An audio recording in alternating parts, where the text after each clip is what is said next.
See external features of brainstem. Brainstem, it is divided into medulla, pons and midbrain. Parts of medulla.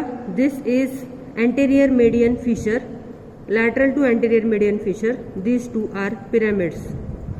This is anterolateral sulcus from which emerge hypoglossal, that is 12th nerve. These circular elevations are because of inferior olivary nucleus, and this is called as olive. This is posterolateral sulcus. This is posterolateral sulcus. Above downward, 9th, 10th, 11th cranial nerves emerge through this sulcus. Behind this, here you will be able to see this is inferior cerebellar peduncle which connects medulla to cerebellum. Now coming to ventral aspect of pons, this is called as basilar part of pons. Here this is basilar sulcus in which lies basilar artery, which is formed by union of two vertebral arteries, and this laterally continues as largest peduncle, which is middle cerebellar peduncle, which connects pons to cerebellum.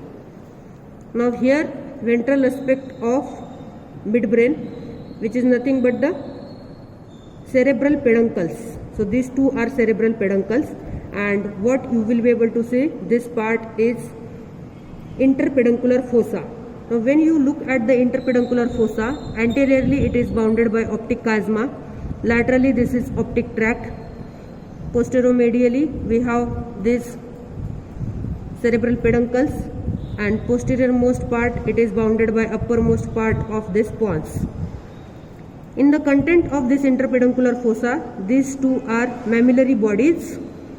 Here is the stalk of pituitary, that is infundibulum, and posterior elevated part behind this infundibulum is called as tuber cinereum.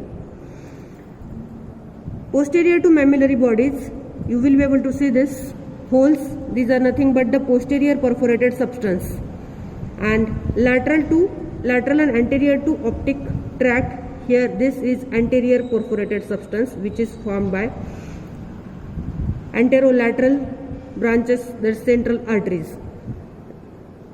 Posterior perforated substance, it is formed by posteromedial branches from central arteries. These are branches from circle of Willis. Now coming to the dorsal aspect of